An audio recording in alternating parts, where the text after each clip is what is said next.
गोव्याला फिरायला गेलेली जी काही मंडळी होती सिंधुदुर्गामधून आणि त्यांना तिथे मारहाण झाली होती. त्याच्यानंतर गोव्यामध्ये स्थानिक जे आहेत त्यांच्याकडून मारहाण झाली होती आणि त्याच्यानंतर झालं काय तर सिंधुदुर्गामध्ये पत्रादेवी जी बॉर्डर आपली सावंतवाडीच्या पुढे ती पूर्ण ब्लॉक केली होती. आपण तो व्हिडिओ केला, प्रचंड व्हायरल झाला महाराष्ट्र आणि गोव्यामध्ये. आणि त्याच्यानंतर तिथली जी सरकार आहे ना त्यांनी दखल घेतली.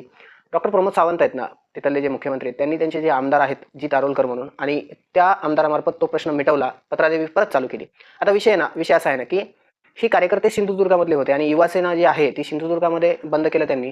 पण मला अजून एक प्रश्न पडला आहे, तो काय तर पुणे आणि मुंबई पूर्ण महाराष्ट्रामधून जे काय आहे ना ही लोक फिरायला जातात, म्हणजे बरीच मंडळी फिरायला जाते आणि ही मंडळी फिरायला गेल्याच्या नंतर त्यांना तिथे मारहाण होतीये. काही जणांच्या पुण्या मुंबईच्या ज्या टॅक्स्या जातात त्या टॅक्स्या तिथे फोडल्या जातात. याचं कारण काय तर त्यांचा धंदा कमी होतो असं त्यांचं म्हणणं आहे आणि त्या टॅक्स्या फोडल्या जातात आणि विनाकारण त्रास दिला जातो. आता सिंधुदुर्गात जे आहे जे काही घडलं, सिंधुदुर्गाचे जे युवक होते त्यांना मारहाण झाली, त्यांनी ते पत्रादेवी वगैरे जे आहे ते ब्लॉक केलं. पण बाहेरून जाणाराचं काय तर तिथले जे काही सरकार आहे ना त्यांनी लक्ष द्यायला हवं.